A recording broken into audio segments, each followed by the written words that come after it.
Olá, estamos começando mais uma edição do programa Gentileza e Generosidade, o Poder dos Jovens, uma parceria do Observatório do Terceiro Setor e da primeira plataforma brasileira de educação para gentileza e generosidade, gentilezagenerosidade.org.br. Hoje, para variar, teremos uma super convidada especial, como são todos os nossos convidados, que é a Jade Veríssimo. Muito bem-vinda, Jade. Obrigada. Tudo bem com você? Tudo bem, e você? Tudo ótimo. Nesse momento, onde é que você está? No Brasil e no mundo? Estou no Cangaíba, Zona Leste de São Paulo. Isso mesmo, São Paulo, Zona Leste. Queremos representar todos os cantinhos, todos os espaços desse nosso querido Brasil. Olha, eu vou contar para vocês a história da Jade, que é uma história assim surpreendente, e não vejo a hora das respostas. Tem sempre o nosso ritmo aqui, então vou começar pela bio. A Jade vive desde que nasceu no Cangaíba, na periferia da Zona Leste aqui de São Paulo. Foi atendida durante a infância e adolescência pela ABA, Associação Beneficente do Grupo de Funcionários Aliança Seguro, um projeto social localizado na favela da Caixa d'Água, onde fez aulas de dança clássica, esportes, artes digitais, pilates, xadrez, entre tantas outras. Ó, Jade multipreparada. Aos 15 anos, para ajudar nas despesas de casa, começou a trabalhar e não desistiu de estudar. Então, é um bom recado para quem encontra dificuldade e desiste. Tá aqui, a Jade foi firme. Vamos falar mais sobre isso, Jade. Tanto que foi aprovada no vestibular de administração pública da FGV, a Fundação Getúlio Vargas. Ao longo da graduação, a Jade teve a oportunidade de realizar 2 pesquisas acadêmicas com bolsa CNPq, uma sobre adolescentes em conflito com a lei, na Fundação Casa SP, e outra sobre violência obstetrícia no SUS. Assunto sério, né, Jade?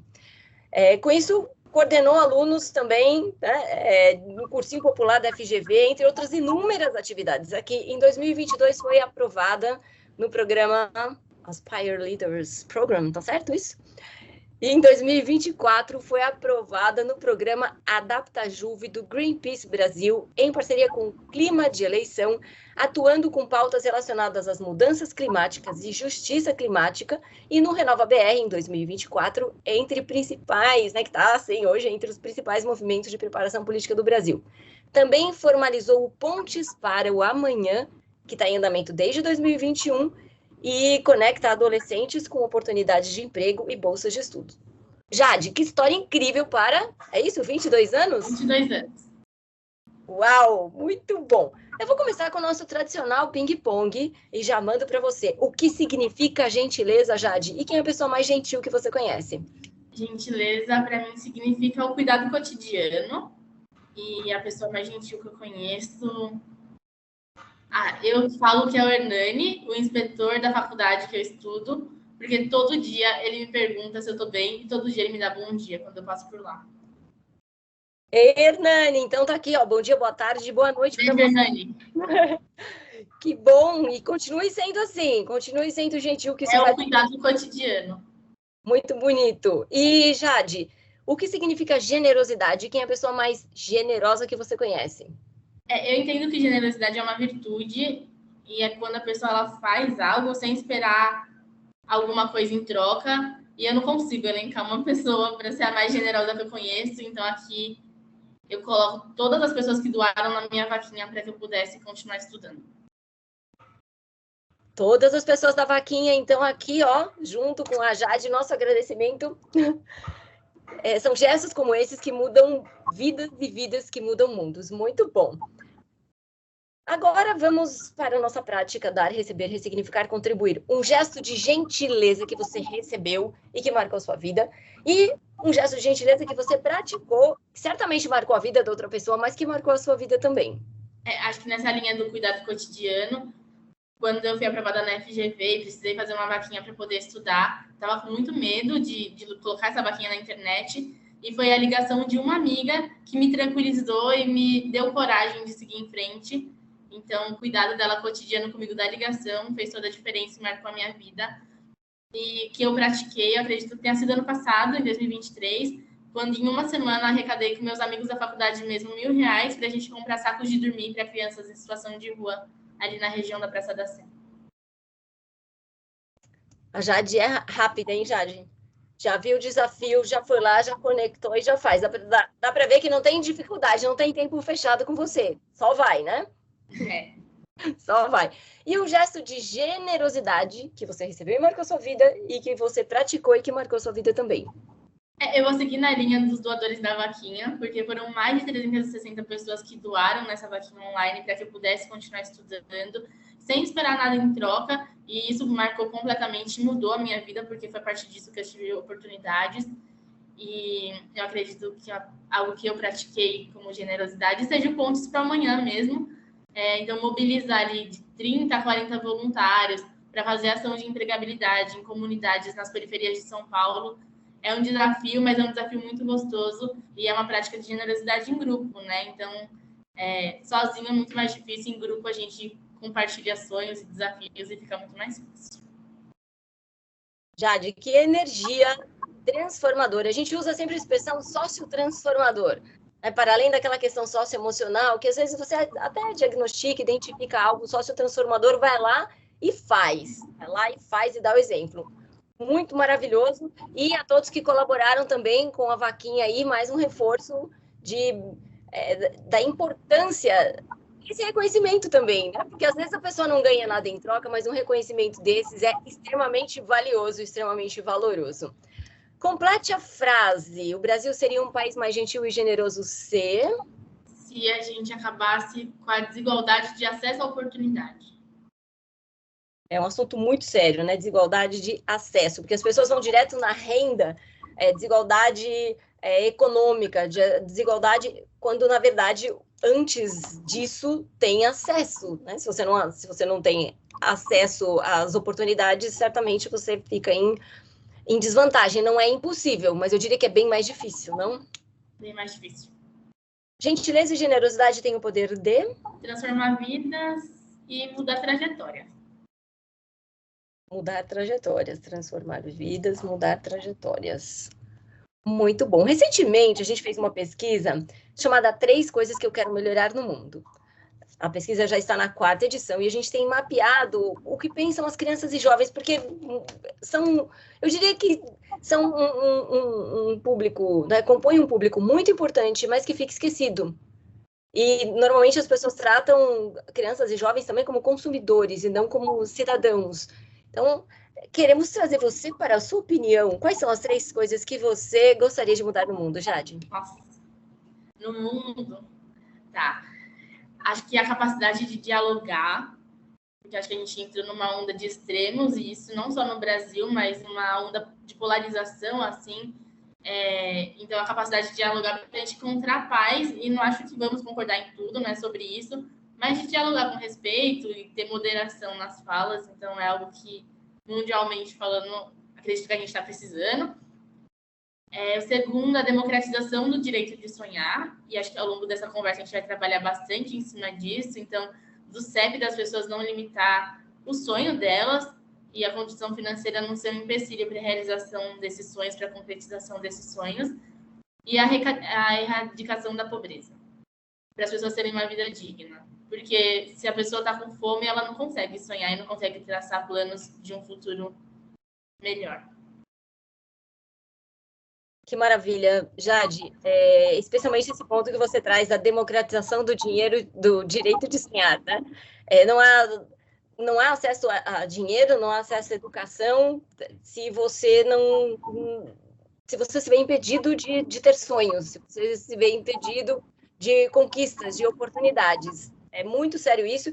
E tem muita gente que aqui nos ouve, né? Temos aqui uma audiência de jovens, uma audiência de crianças, uma audiência de pessoas de todas as idades. E eu até proponho esse exercício para as pessoas, aquele exercício de põe a mão na cabeça e reflete. Você é um viabilizador de sonhos ou você é um podador de sonhos? Porque tem gente que tem a oportunidade de fazer com que o sonho de alguém vá adiante e com uma palavra, com uma frase, com alguma coisa, cria impeditivos e fecha portas ao invés de abrir e disponibilizar caminhos, que é o que a gente tem de melhor, especialmente quando você traz a questão do diálogo, né? De usar a palavra para que essas trocas sejam trocas inspiradoras e transformadoras. Agora vamos aqui à nossa entrevista. Estou muito curiosa para saber vários pontos da sua jornada, que eu tenho a certeza, não é nem um acho que, não. Eu tenho a certeza de que muita gente vai se inspirar com a sua história. Bom, seu pai não pôde terminar o ensino fundamental. Sua mãe passou parte da infância nas ruas, cuidando de carros. Isso atrasou sua formação, mas não impediu que sua mãe, aos 20 anos, já gestante, já grávida de Jade chegando, sua mãe terminou o ensino médio.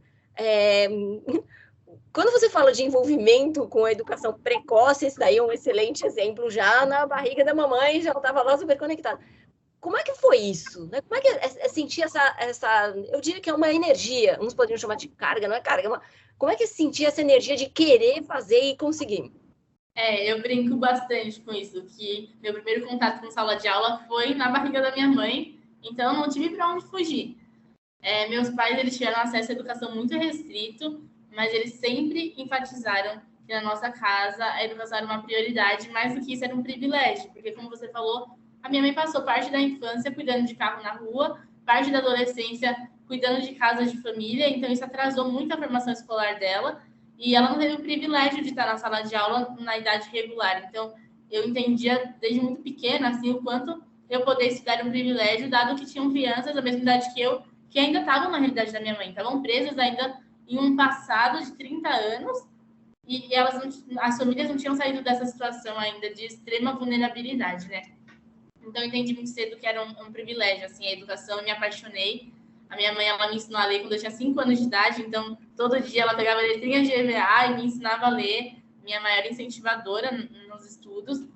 Na escola, eu era uma aluna muito falante, mas eu era muito participativa, e com o tempo eu fui crescendo e vendo que muitos dos meus colegas, eles estavam perdendo a capacidade de sonhar, muito diante do contexto da comunidade que a gente mora, da favela que a gente mora, e muitos desses sonhos foram ficando no caminho. E eles acabaram evadindo. Então, eu vi muitos dos meus colegas evadindo da escola ali no 6º ano, 7º ano. E aquilo, para mim, era absurdo, eu não conseguia entender. E a necessidade acabava falando mais alto para eles. E a escola ficava como algo secundário. E que eles não... E quando um aluno sai da escola, um estudante, ele sai da escola, o direito de sonhar dele é podado ali. Então, como que ele vai sonhar com um futuro na universidade, por exemplo, ou com uma profissão, se ele parou os estudos na 6ª, 7ª série? Meus pais, eles me sonharam muito. Meus pais me sonharam, me projetaram muito. Meus professores também me sonhavam muito. E eu tinha um futuro sonhado também, quando eu consegui minha primeira bolsa de estudos, que foi com o ProUni na Unip. Me pegou muito pensar quantos dos meus amigos tinham ficado pelo caminho. Quantos deles, na primeira série, falavam que queria ser professor, bombeiro, mas que não tiveram a oportunidade que eu estava tendo de estudar. E aquilo me gerava um incômodo constante, assim. E foi por isso que eu decidi que eu queria fazer FGV, Administração Pública, de dar esses passinhos para trás e começar de novo uma graduação. Já estava na metade na Unip, mas precisei dar 2 passinhos para trás, começar do zero, para poder mostrar para essas pessoas, para esses adolescentes que estão vindo agora nessa nova geração, nessa nova leva, um mundo fora da periferia, que é um mundo encantador também, que tem muitas oportunidades, que tem estágios incríveis, que muitas vezes, inclusive, é maior que a renda da nossa família. Então, meu primeiro estágio era uma seguradora, o salário com VR era maior que o salário do meu pai, motorista há anos. Então, trazer mais desses adolescentes da periferia comigo para mostrar esse mundo de oportunidades que existe em São Paulo, mas que muitas vezes não chega onde a gente mora. Você trouxe um ponto muito importante aqui de uma sonhadora realizadora, né? Mesmo nos momentos mais adversos, você não desistiu. Então, na verdade, você vai lá, você insiste, você persiste, você investe e você alcança os seus objetivos. Como você comentou agora, preferi dar 2 passinhos para trás para ir para um outro caminho, porque eu tinha um outro objetivo e estar tranquila com isso. E tem muita gente hoje que se preocupa muito, né? De qualquer mudança de rota, daquilo que foi planejado, as pessoas já entram em desespero. Como é que você desenvolveu essa habilidade? E tem gente hoje, né, que faz curso, treinamento, está estudando pelo mundo para tentar descobrir ou para tentar alcançar o que você descobriu, eu diria que sozinha, né? Você descobriu experimentando. Qual foi o segredo disso? Eu sempre falo assim, que o não a gente já tem, né? E tentar o sim não custa nada na maioria das vezes. Então, se tentar assim não custa nada, eu vou tentar, mas eu sempre tento fazer assim quase uma análise de risco, considerando as variáveis, então, quais são os prós, quais são os contras, o que eu quero com isso. E eu acho que quando você quer muito alguma coisa, quando você acredita, e principalmente quando você sente, e aí sentir é muito no coração, né? Porque essa análise de risco é uma coisa muito mais racional, assim, de pensar em prós e contras, mas quando você sente, esse sentir é muito mais forte, está muito ligado com vocação, com propósito, e é muito sobre autoconhecimento também. Então, eu acredito, eu me conheço muito bem, eu entendo, assim, quando eu não estou bem com uma situação, quando aquilo está me gerando incômodo, e ver tantas pessoas deixando sonhos de lado e não conseguindo alcançar objetivos me gerava um incômodo muito, muito forte, muito intenso. E sentir isso me fez sentir a necessidade de trabalhar com alguma coisa que eu pudesse atuar, que eu pudesse agir para poder trazer mais gente para esse caminho, né, de oportunidades. E com certeza você fala com experiência de causa, porque você começou a trabalhar aos 15 anos, você levava 4 horas no transporte público, você já vinha estudando, e eu tenho uma inquietação aqui do nosso programa. Você acha que as pessoas têm preconceito com quem é batalhador? Né? Fazem julgamento sem entender fundamentos? Se você fala, eu tenho 14 anos, eu tenho 15 anos, eu tô indo de transporte, indo para cá e para lá, e as pessoas já classificam ou já desqualificam. Conta aqui para gente, além de conquistar recursos financeiros, né, para uma melhor estabilidade, eu diria que qualidade de vida é uma palavra muito vaga, depende muito para quem, o que, como, né? O que é qualidade de vida, como mundo melhor, o que é mundo melhor para quem, como. Como você fez esse trabalho de conquista de reputação? E reputação é muito, como dizer, é uma moeda hoje na sociedade, é uma moeda no mercado, né? E conseguiu o respeito da sociedade, né? E é uma sociedade que quer incluir, fala de inclusão, mas talvez não esteja ainda 100% preparada para incluir como se deve. Eu acho que eu não sinto preconceito do batalhador, assim, mas eu sinto muito que as pessoas me veem e me colocam como um exemplo de quem quer consegue, e as coisas não são muito assim, sabe? Claro, eu quis muito, e eu quero mais, então eu tenho planos para daqui 5, 10, 15, 20 anos, tenho muitos objetivos, mas para além de querer, eu tive muito apoio ao longo da minha vida. Então, eu fui atendida por um projeto social por quase uma década. Eu tive apoio dos meus professores, porque na época no ensino médio eu não tinha internet em casa, e os professores sabiam disso, então imprimiam folhinhas para eu ter comissão no final de semana, para eu poder estudar no transporte. Então, eu tive uma rede de apoio, meu núcleo familiar, uma rede de apoio muito forte também. Então, eu tive vários suportes assim, ao longo da minha formação na infância e adolescência que me trouxeram para esse caminho. Então, assim, claro, querer é importante, sentir é importante, mas a criança e adolescente ter essa rede de apoio faz toda a diferença.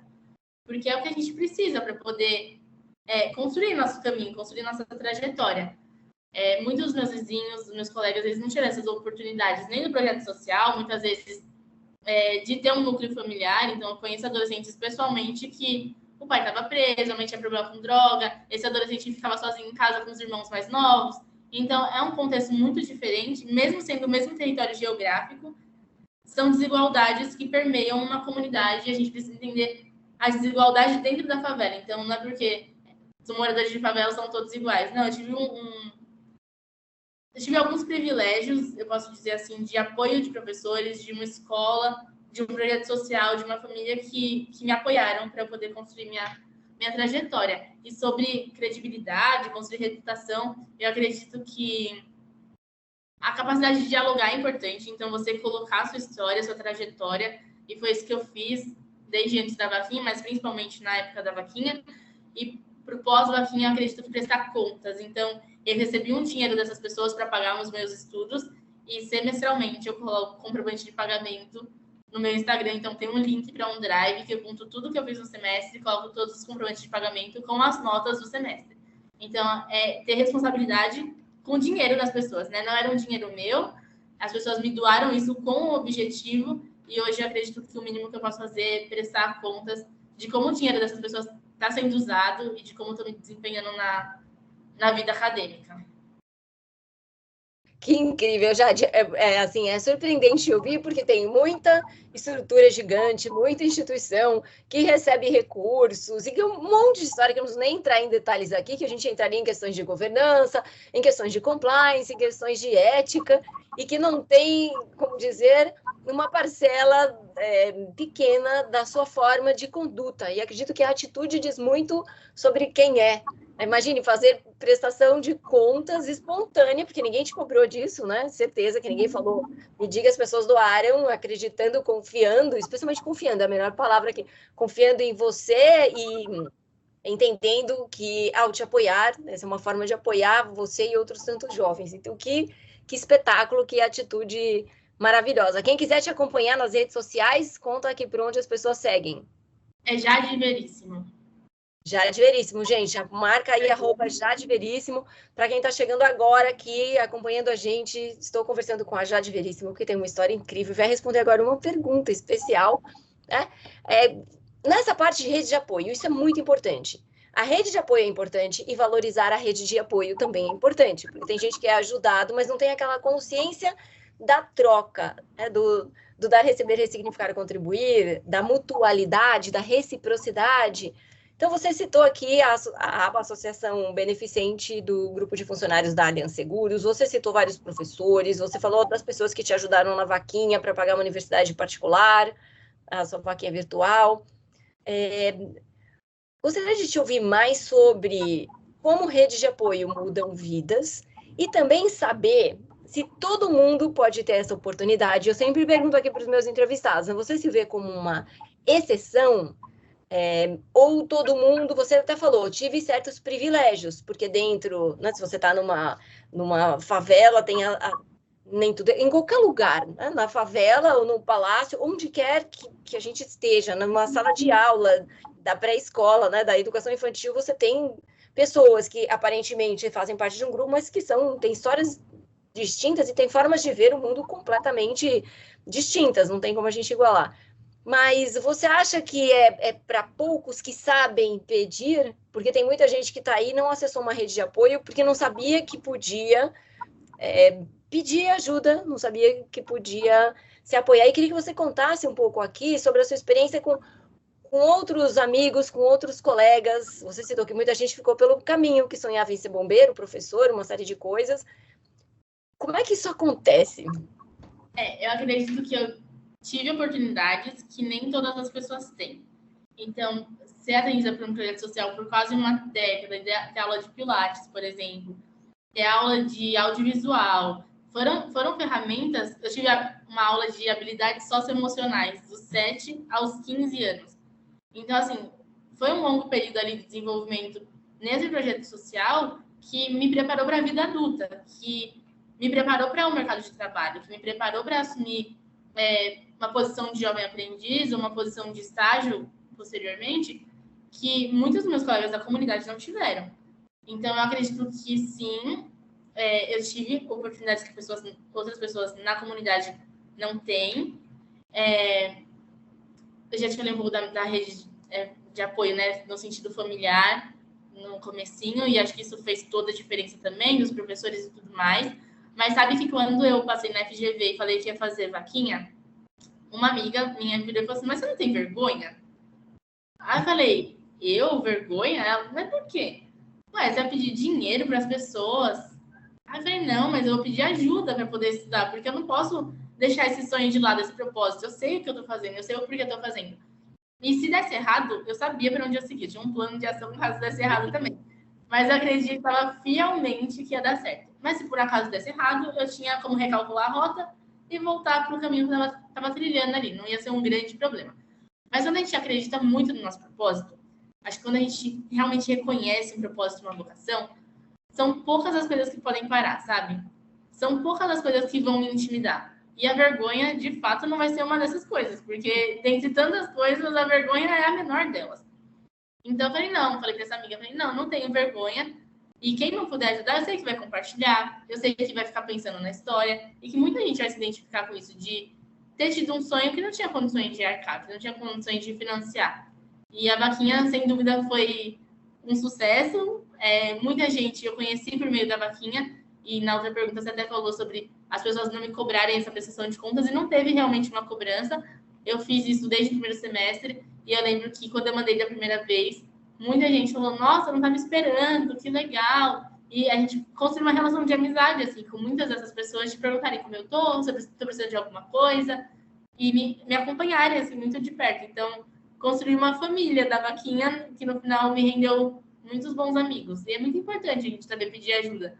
Tanto ajuda para realizar sonhos, mas ajuda, às vezes eu não estou bem também. Olha, oi, eu posso te ligar rapidinho para conversar? O que você acha disso? O que você acha daquilo? Então, a gente se colocar nesse papel de mais do que falar, acho que quando eu falei lá no começo de diálogo e tudo mais, é muito sobre saber ouvir também. Então, se colocar numa posição de escuta ativa é muito importante. E ter pessoas com escuta ativa para te ouvir também é muito importante. Acho que isso é uma outra parte da rede de apoio. Bom, temos aqui uma conselheira socioemocional e sociotransformacional. Não vou nem falar que está em formação, porque já está formada com tantos anos que você teve de aprendizagem e com essa vivência na prática. Então, eu gosto sempre que vem os convidados, os nossos maravilhosos e super especiais convidados, de identificar uma qualidade inspiradora. E está aqui a nossa conselheira socioemocional e sociotransformacional, mais chique no mundo dos negócios, uma advisor, né? Que fica... Então, é uma conselheira para quem está nos ouvindo, para não ficar um anglicismo, né? Uma expressão em inglês solta aqui no meio da nossa conversa. Então, a advisor é a palavra em inglês que se usa muito na mercadologia, na linguagem do marketing, para uma conselheira, uma consultora desses assuntos. Agora, conta para a gente. Assim, eu gostei muito desse ponto que você trouxe de saber pedir ajuda. Que tem muita gente que reclama, mas também não pede ajuda e esquece que a gente vive em comunidade, seja lá onde for, é a sua comunidade, né? Não tem localização social, de gênero, de nada, territorial, nada, né? Então, a gente tem que se conscientizar para isso, para as trocas que a gente pode fazer. Como é que estão sendo suas experiências lá na GV, estudando administração pública? E conta um pouquinho desses dois projetos da Fundação Casa e da violência obstétrica no SUS. Também quero te ouvir sobre a seguinte questão. Esses são assuntos que interessam a uma juventude periférica ou são assuntos que interessam a toda a juventude? Você está numa universidade, convivendo com um público, digamos, variado, né, dentro da universidade, e você acha que isso é uma preocupação sua, uma preocupação dos jovens periféricos, ou está se transformando numa questão de subsistência, ou seja, aos poucos as pessoas estão adquirindo uma visão de sistema, né? Uma visão sistêmica, entendendo que se esses assuntos não forem endereçados, outros tantos não serão resolvidos. Eu gosto da moda, né? É tipo moda, nesse olhar para a comunidade, não tem o tipo, alguma coisa? É como se fosse uma moda na linha de estou fazendo um ESG, de uma coisa passageira, ou veio para ficar? Tá, falando então primeiro das pesquisas, eu respondo essa pergunta em seguida, tá bom? A pesquisa na Fundação Casa eu fiz entre 2020 e 2022, e particularmente foi um tema bastante delicado, mas encarei de frente esse assunto, apesar de me doer bastante. Eu cresci ali no contexto da comunidade, eu vi muitos colegas, tanto da comunidade quanto da escola, seguirem para a Fundação Casa, e eu não entendia por que esses adolescentes passavam um período na Fundação Casa que, teoricamente, iria ressocializar eles, e enfim, eles refariam essa rota, e iam recalcular a rota, mas quando eles saíam da Fundação Casa, acabavam reincidindo, ou entrando no mundo do crime depois dos 18 anos, indo preso na prisão e tudo mais. Na prisão comum, no caso.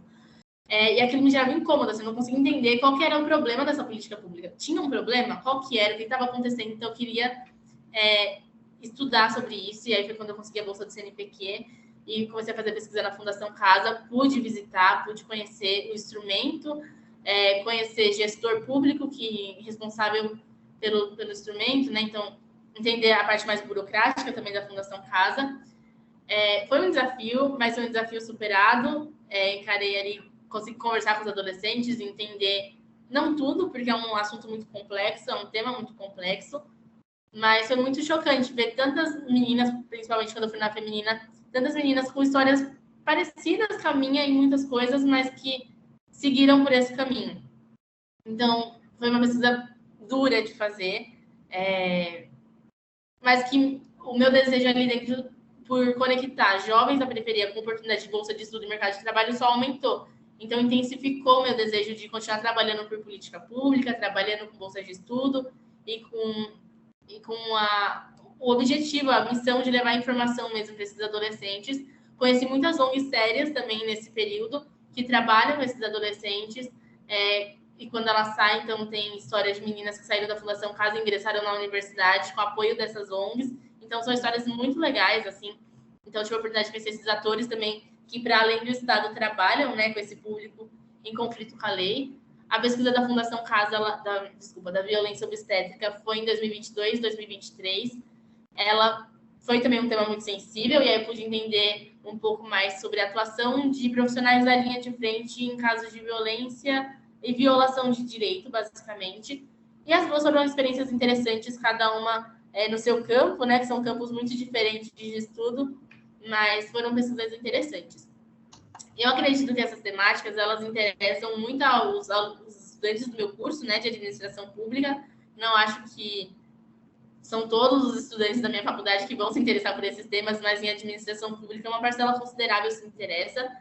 Na periferia, eu acredito que esses debates acabam ficando muito distantes ainda, porque as pessoas têm necessidades básicas, então, de alimentação, de acesso à educação. Então, está faltando professor na escola pública, está faltando professor na escola estadual. Tem comunidades sem poste, sem eletricidade na rua. A água na minha casa acaba todo dia à noite.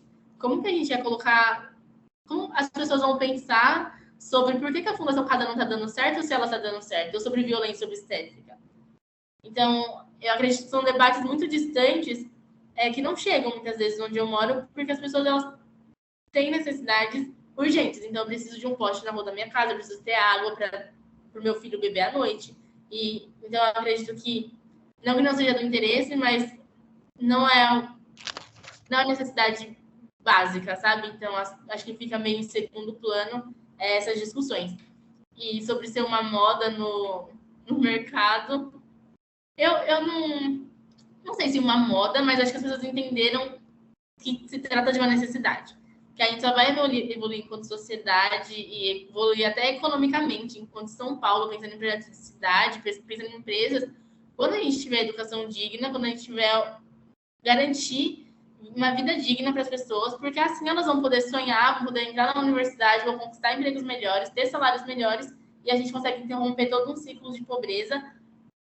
Então, acredito que existe, sim, uma onda no mercado em relação à responsabilidade social, mas que não é algo negativo, é algo positivo. A gente precisa encarar isso como uma oportunidade de estabelecer diálogo também com o setor privado, que é um setor tão importante. Então, não tem como a gente acreditar no terceiro setor e no primeiro setor sem considerar um pilar da sociedade, que é o mercado. Então, vamos trabalhar junto, dá para a gente fazer muita coisa bacana junto, e eu vejo como uma tendência super positiva no mercado isso.